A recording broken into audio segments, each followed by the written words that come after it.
after watching Texas A&M yesterday, what do you see that makes you successful? Oh, there are a lot of things. So they've got great players. They're well coached. They have a balanced offense. Their seniors are their leaders. There's not a lot of holes there. So I'd say more than even just a couple things make them great. There's a really great team, and there's a reason why they've been so successful this season.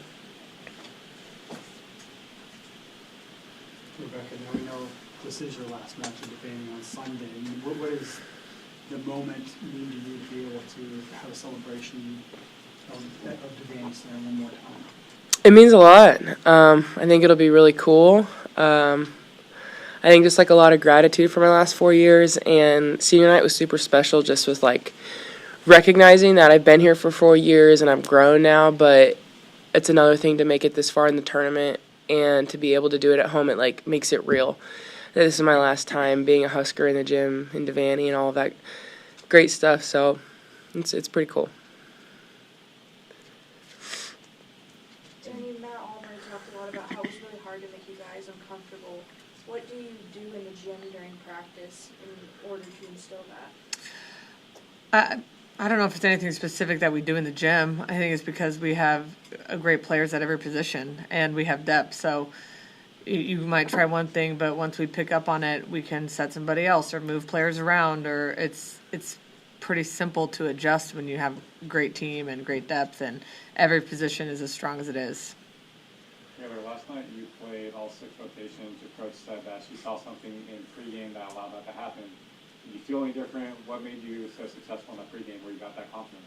I didn't really feel anything different because I play 6 rotations a lot at practice, so Danny already gave me that confidence at practice, so just being able to step in that role. I mean, I needed to do it for Terea anyway just because she was down, but I think it was just something I just had to lean into, and also being a leader on this team, I have to make sure that I'm always prepared to do whatever I have to do for this team because my team goes first any day at the time, so yeah.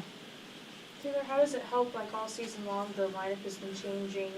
How much does that help when, someone is down, but you're more comfortable, all of you, to making adjustments? It starts at practice. I mean, everybody does everything at practice, and we're all really good athletes. So, I mean, it starts at practice, but also at the same time, Danny always gives us every amount of confidence that we need to be able to perform whatever our name is called. Dan, you touched earlier on Texas A&M seniors. How difficult is it to go up against a team with such a tight senior class? Oh, it's super difficult. It can be a game changer, especially this late in the tournament. Everybody's fighting to stay alive, and seniors typically have a little bit more of an edge because their careers could be over at any moment. So I think it's very, very difficult and something that we're not going to harp on our team about, but we certainly are prepared to go up against a team that has a really, really great mentality going into this match. What specifically about Logan makes her such a difficult scout? She's really physical. She can use the whole court. She plays 6 rotations, and on top of just watching her play and her physicality, she just looks like such a great teammate and a player that her team wants to play hard for. So I think that, again, when great players can get people rallying behind them, it makes them even greater. And that's what I see when I watch her, even on film. You can tell she's a great teammate. Taylor, you've played a number of good opposites this year. You get another one with Logan. How do you approach that matchup? I think just trusting my training. We're going to prep really well today, and we've been prepping all week, so just making sure that I'm in great spots, but then also listening to the feedback that the coaches are giving me. Does she remind you of anybody you've seen this year so far at all? Or No, I don't think so. She's just a great athlete, and I'm going to respect her. We're lucky we have lefties in our gym, so we've been playing against lefties all year, every day. And Ryan. Yeah, Ryan can go so off good. in practice, Yeah. Ali and Ryan. Yeah. Coach, A&M's coach has some familiarity with some of your players based off of the USA Olympic circuit. Is there anything that you can take away from your players, asking them how its coaching style is, a strategy to help you guys out tomorrow? No, I don't think that's relevant at all for this.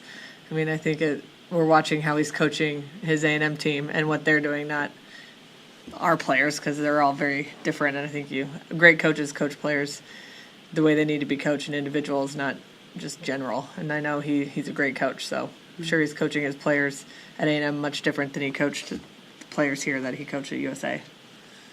Rebecca, what are some of the challenges of going up against Athena on offense and defense? I mean, a lot of like what Taylor said about Logan, you just got to respect him. She's a great athlete. I mean, I told her great game. I have nothing but mad respect and admiration for high-level middles. I mean, that's why I play the game that I do, and I enjoy it so much. Yeah, so it's just doing my job, trusting my training, not getting a big head, but enjoying it. Like we always talk about whenever like we're going middle versus middle in practice, it's like the gladiators going at it, because middles, like we are constantly pushing each other, especially offensively, and so I'm excited to, not go against my own teammates. Taylor, I know your journey here hasn't been as long as Rebecca, but just what is this kind of placement to you, kind of in a nutshell, and with a big stakes match tomorrow, just how are you guys trying to hone in on the focus despite maybe an emotional side to it as well? I think just soaking up every moment. I think being a Husker for the past 2 years has been something super special, and you don't really get the feeling of being a Husker until you're physically a Husker. And I mean, we have so many fans supporting us all the time, and whether we do great or we don't do as well, they're still there to support us, and I think I'm really excited to be able to finish my last game off here. But I mean, unfortunately, it does have to come to an end, but I will cherish every moment, and I have been cherishing every single moment, trying to soak up everything, because it does come to an end at some point. Couple more? Danny, you said A&M. That's a hell of a matchup. What have you seen from them this year that made you say that's a hell of a matchup? I guess. Just, we talked about a lot. They're just super balanced. They're really physical. They have a great set. I mean, on top of their physicality from their attackers, their setter's great. She's a senior, and she makes great decisions. I just think it's a really, really balanced team. And I also think this is, we talk about them being senior-led. I think it's a very confident team. So not only are they playing great, you can tell they're confident, and they have a little bit of that X factor where they're senior-led, and that's probably worth a couple points. So I know we're going to be ready, but this is a very, very tough matchup for us, and I think be a hell of a regional final match. Mm-hmm. Rebecca, you've been at this stage 3 or 4 years. How does the pressure of this match with the Final Four awaiting whoever wins compare to other postseason matches? I think it's just knowing there's more games after, and so the pressure honestly comes from within, like, oh, we got to make it to this point, but really, like, this isn't a team that you can overlook. So I believe 100% from the players to the coaching staff, we're all right where our feet are, and we're just looking forward to, like, crushing our scouting report today and then handling business on Sunday. And so at no point are we going to overlook this team, and I think that alone will alleviate a lot of pressure. Just enjoying the game. And like I said in some interviews last night, we thrive in this environment. We talk about how tough they are, but like I kind of compare us to the Marines sometime. Like we're constantly pushing each other every day. We're going through fundamental drills, and we get pissed off when it's not a perfect rep, and we want nothing more than to play someone who can punch us back. So I think it'll be a really good game. Pressure-wise, it's just going to come down to like us letting go of perfection, playing free, and just enjoying a really good team. All right, thank you all. Thank you. Thank you.